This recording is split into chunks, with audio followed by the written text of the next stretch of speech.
Kita ke sorotan lainnya, Saudara. Penyanyi Pice Kota dibebaskan sementara dari tahanan Mapolres Belu, Nusa Tenggara Timur.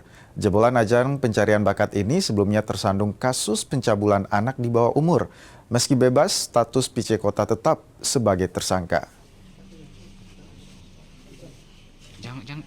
Polisi membebaskan Pice Kota karena masa penahanannya telah berakhir, sementara berkas perkaranya dinyatakan belum lengkap. Pice Kota ditahan sejak 11 Maret 2026.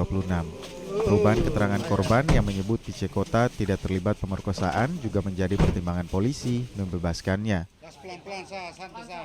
Jadi dalam kasus di Belu terkait PK, ini adalah wujud nyata kepastian hukum.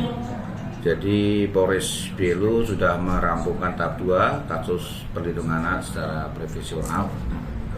Di situ ada beberapa yang sudah P21 dan untuk saudara PK sementara masih dikeluarkan dari tahanan karena masa tahanan habis.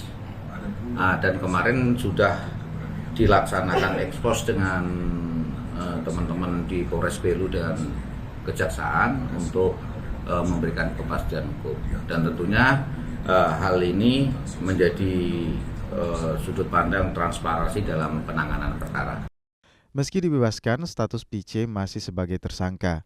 Polisi dan Kejaksaan masih menunggu fakta-fakta lain yang berkembang dalam persidangan atas 2 tersangka lain. Citos Natun, Kompas TV, Kupang, Nusa Tenggara Timur.